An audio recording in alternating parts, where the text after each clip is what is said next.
May bagong project si Presidente and hopefully hindi ito yung maging Dolomite ni PBBM.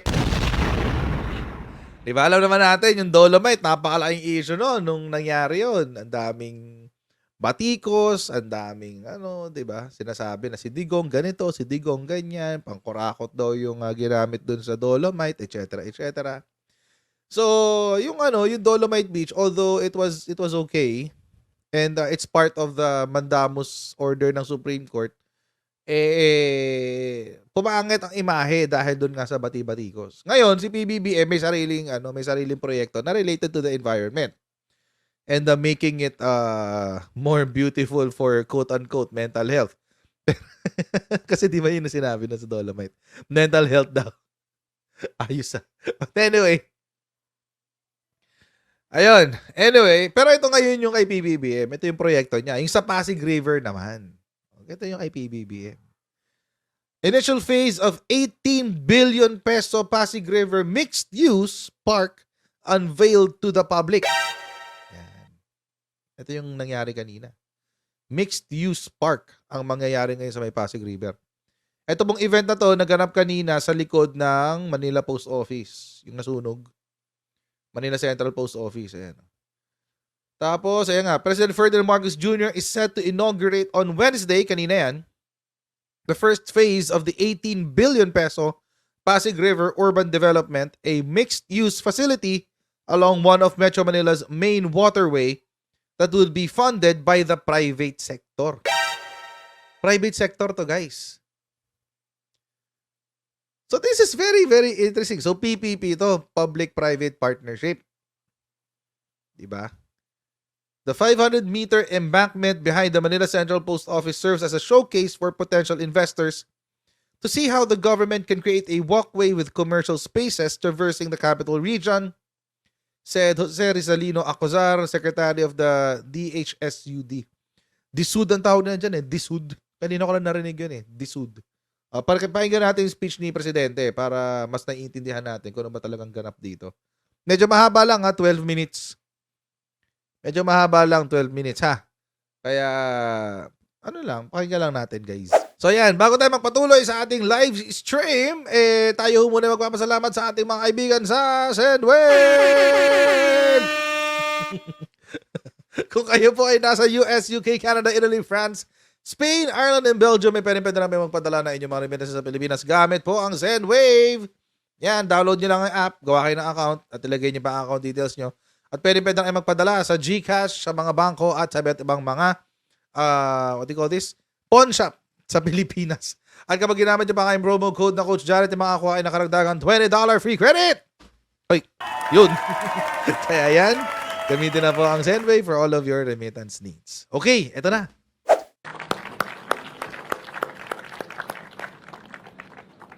Thank you to our ES. Please take your seats. For your kind introduction, we have here all the luminaries in government. All the leadership of government is practically here.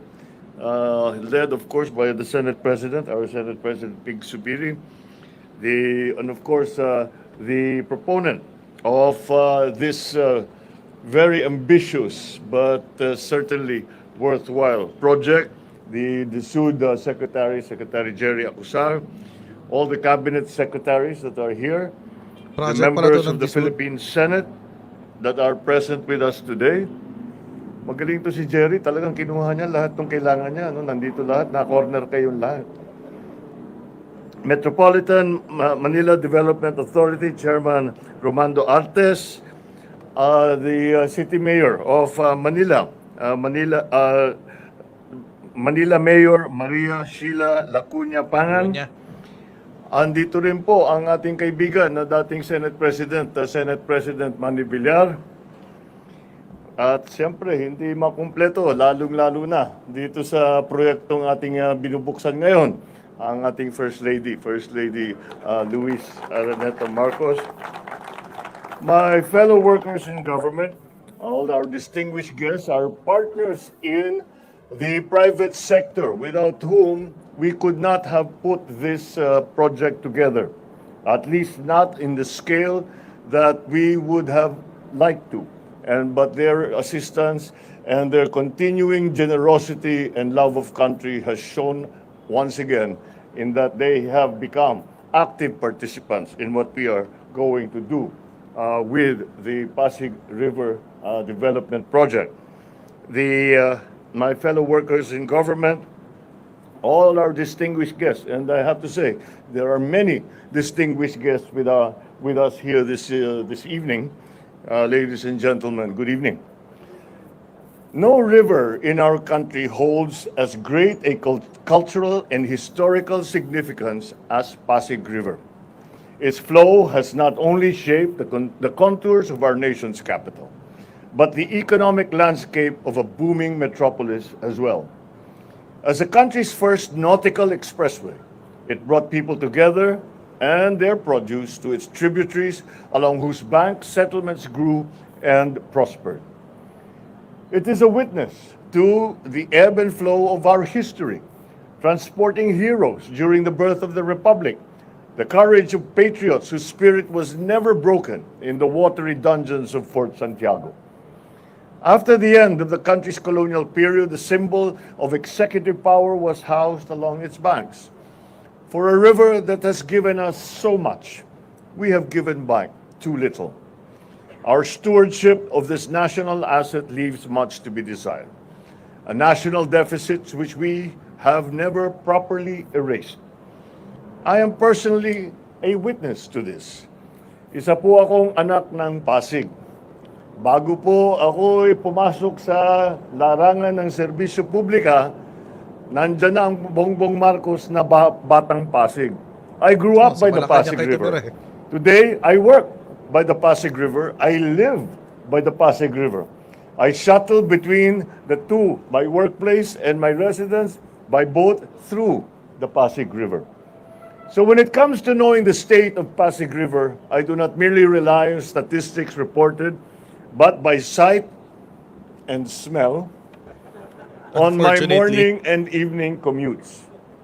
Mga kaibigan ko, hindi tayo rito para mapag-usapan. We're not here to wax nostalgic to the past or wax poetic of the beauty that it once was. Rather, we are here to blaze a path forward for this national asset. We are here to reject the defeatist view that the Pasig River is beyond redemption. We are here to consecrate ourselves to the mission of transforming Pasig River to what it is supposed to be. A living river of multiple benefits for the multitude, featuring safe walkways and bikeways along its banks, a green corridor that will serve as lungs for our city's needs, a string of parks for communities nearby. Along the 25-kilometer stretch will judiciously sprout commercial enterprises run by the best stewards and the strongest stakeholders of the river's development, the people themselves. We envision civic spaces where our children will play, our seniors will relax, families will exercise, artists can showcase their talents, and the creative can display their wares. We want it to be a permanent exhibit area of green technology that works, from solar lights to rain harvesting facilities, sustainable practices like urban gardens. We will also maximize this ready-to-use but underutilized maritime highway by deploying more ferry boats and stations, because if you build them, the riders will come. The transformation we would like to see in Pasig River are not cosmetic in nature.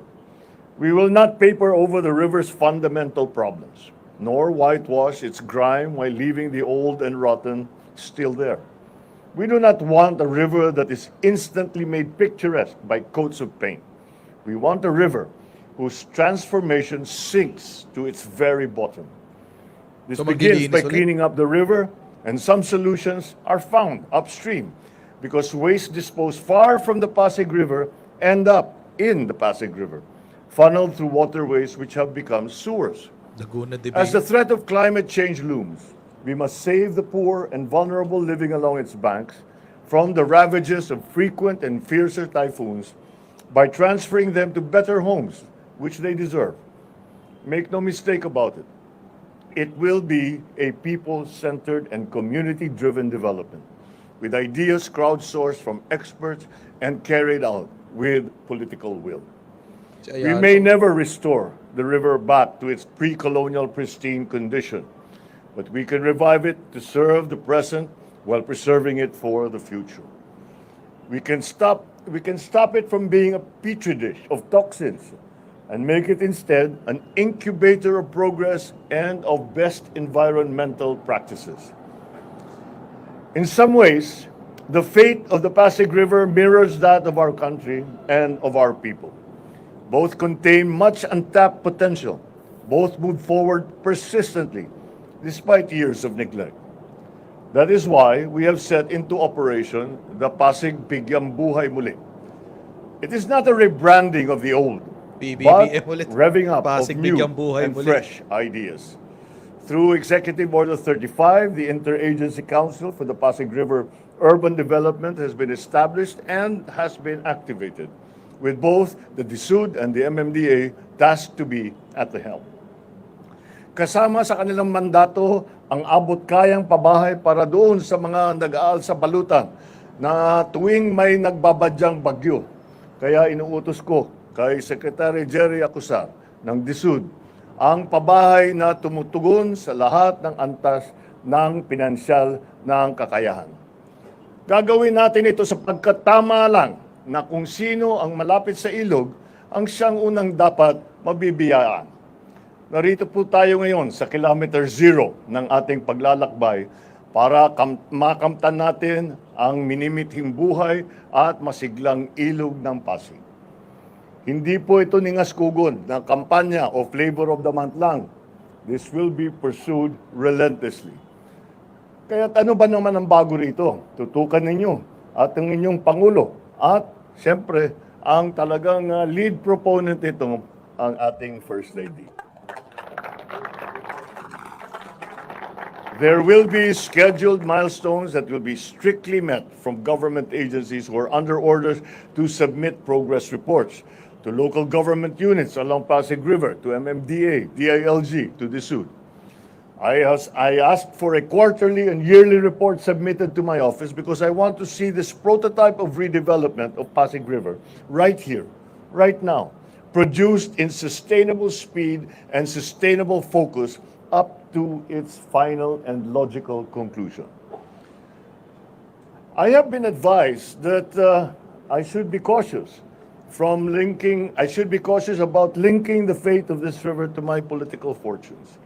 That I refrain from upholding as an icon of Bagong Pilipinas Drive this project that we are opening today. Because it could be dangerous. It could be a dangerous barometer should this project fail. But I will not be deterred from placing a bet on this endeavor because the presidency is about attaining the grand and not wasting mandates on the petty. Kagaya ng laging pinapaalala sa akin ng ating butihing kalihim ng DSUD, go big or go home. Go big or go home. So, Well, you do not expect any half-hearted commitments, not from this president. In everything I do, I am all fully in. all in. Meron, kagaya ng aking nabanggit, Let's see. meron din po kasi tayong in-house advocate ng Pasig River sa aming pamilya, ang ating First Lady. She has been a passionate champion of this river's revival, who has been quietly doing the spade work as is her way on this project. Her interest has been sparked as a citizen who has the river as the front yard and backyard of her present home.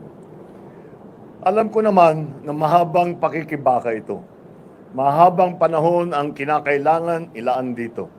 Decades of neglect cannot be undone in months. Kaya naman, hindi namin ginagawa ito para sa kapakanan ng kasalukuyang administrasyon. Ito po ay para sa susunod Tama. ng mga henerasyon na harinawa Uy, nawala yung pa ang proyektong ating maiiwan ay siyang ephemeral ehemplo ng ating sundan. At kapag nangyari yan, ang anak ng Pasig na ito ay lilisan na may baong ngiti at saya dahil ang ilog ng ating kabataan ay mas salain na nasusunod sa salinlahi ng taglay ng pagbabago. Mga kababayan, ang panimula ng pagbabago sa bahaging ito ng Ilog Pasig ay bahagi ng itinatatag nating bagong Pilipinas. May kaayusan at kalinisan, may kaginhawaan at kasaganahan. Paparating para sa lahat. Maraming salamat sa inyo. Magandang gabi po sa inyong lahat at mabuhay ang ating bagong proyekto na inaayos at linilinas at pinapaganda ang ating minamahal na Pasig River. Yun. Medyo mahaba yung speech pero okay naman. Wala problema. So yun nga, maraming nagko-comment. Wala pa man. Hindi pa man nag-uumpisa. Sabi, dangerous barometer daw yan, sabi, of his political success. Kasi nga, parang yung parang yung Dolomite yan, guys, eh. Parang yung Dolomite Beach Duterte. Magiging gagamitin din to against him kapag hindi tumakbo na maayos. And I understand the sentiment. Kasi nga naman, well, of course, it's private money, but still, ibig ko lang sabihin, hindi naman masyadong nagagamit yung Pasig River, etc. But, and there's nothing compelling the government to fix the Pasig River. Hindi yan katulad nung sa Manila Bay, may court order yan, may order ng Supreme Court dyan, may mandamus yan. So I understand the sentiment na baka mamaya di ba? Kailan ako matatapos ng law? Malalaman nyo na lang pagtapos na ako, Sir Raymond. Salamat sa super chat. Kalma lang po, kalma lang. So yun. So it can possibly become a dangerous barometer. Magiging sukatan to ng pagkapangulo niya eh. Parang parang Dolomite ni Digong. So, sabi, President Marcos Baer that he was advised to be cautious over what he called an ambitious but worthwhile Pasig River development project as it could become a barometer of his political career. So, posible talaga yan. Pero, ang sagot niya, sabi niya, ito yung sagot niya. I have been advised that I should be cautious about linking the fate of this river to my political fortunes kasi nga naman, ang hirap linisin ng Ilog Pasig, ilang administrasyon na yung dumaan. Tapos recently si Ramon Ang tried to develop itong Ilog Pasig kaso wala kinukontra siya eh. Ang daming kumukontra sa kanya doon eh nung panahon ni Digong. So marami talaga may ayaw ma-develop to. Hindi ko alam kung bakit.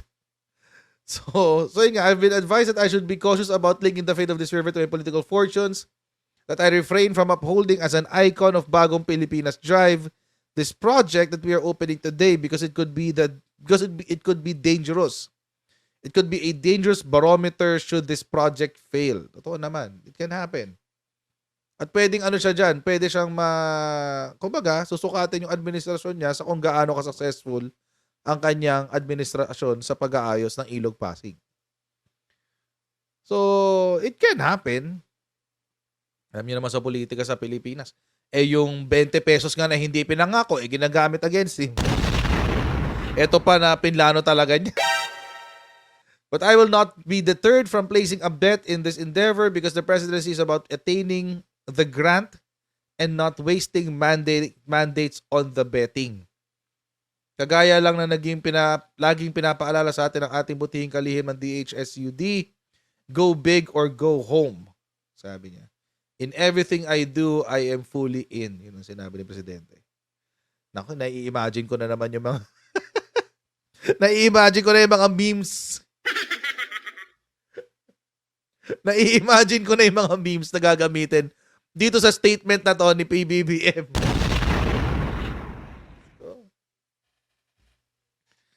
Na-imagine ko na talaga. So So,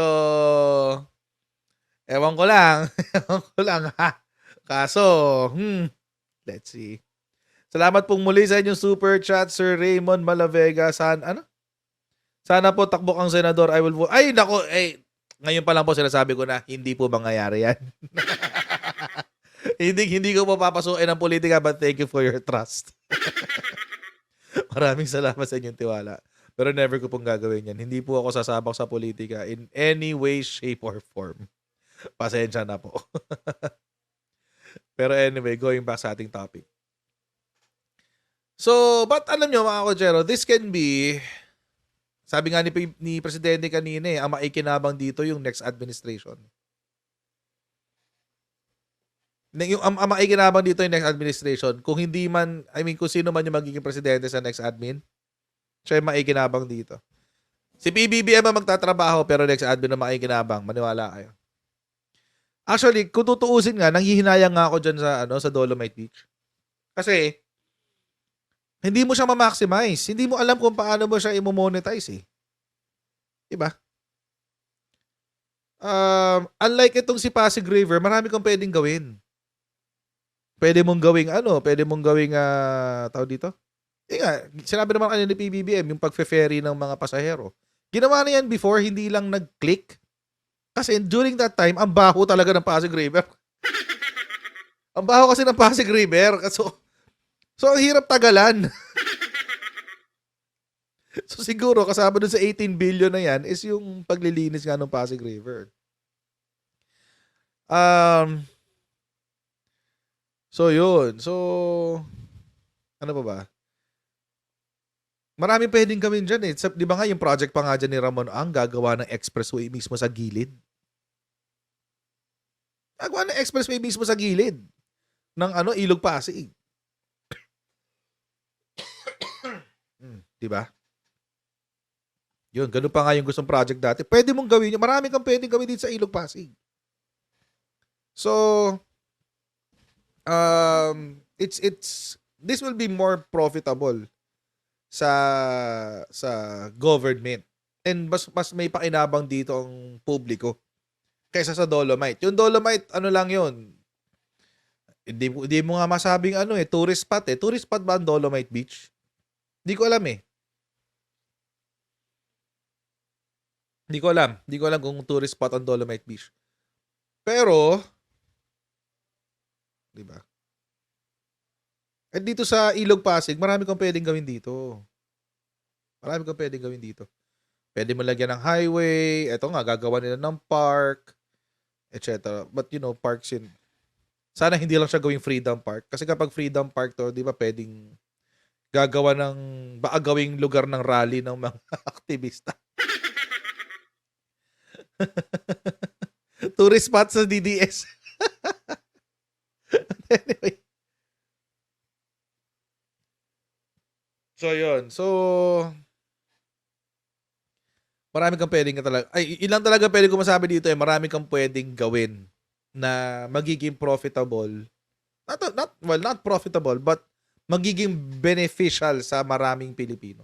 Imagine kung babiyahe ka mula Manila hanggang, let's say, magkaroon ng istasyon sa may parte ng Ortigas at papuntang BGC. Oh, di ba? Napakadali na ng biyahe mo, hindi ka na iikot ng Quezon City para lang pumunta ng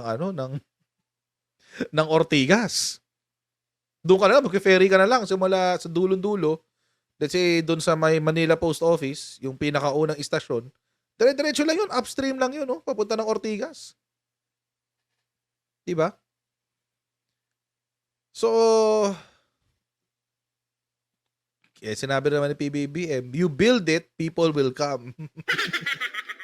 Parang may ganong, sa ko ba narinig yung ganong kwento? Sa mga negosyante, ganyan kadalasan yung kanilang mga moto-moto sa buhay. Build it and people will come. Pero, di ba? This can be much more beneficial sa publiko. MMDA, matagal na yan. Yung MMDA, matagal na yan. Bata pa lang ako, andyan na yan eh. pero hindi siya masyadong pinapansin. Ewan ko, kasi nga, mga kotsero, sinasabi ko nga sa inyo, kapag, ang baho kasi ng Ilog Pasig. Ang baho kasi talaga niya. So, so, I mean, hindi mo magagawa yung parang river cruise dyan. Unless, lilinisin yan. So, it will all begin there sa paglilinis. And we don't know yet, wala pa namang sinasabi kung paano aayusin to. Pero ang sure lang, mga kotsero, is magkakaroon ng reclamation doon sa mga squatter. So yung mga squatter sa paligid ng Ilog Pasig, ililipat silang lahat. Actually, meron na ngang isang naka-allot na yung kanilang lilipatan sa may Baseco. Ayan oh. According to DHSUD Secretary Jose Rizalino Acusar, up to 10,000 informal settler families may need to be relocated for the said project. Napakarami palang informal settler doon, no? Pero ililipat sila doon sa may parte ng Baseco. Meron na silang doon, meron na silang ginagawa na sila ng building doon, ng parang Bliss. At doon na sila ililipat.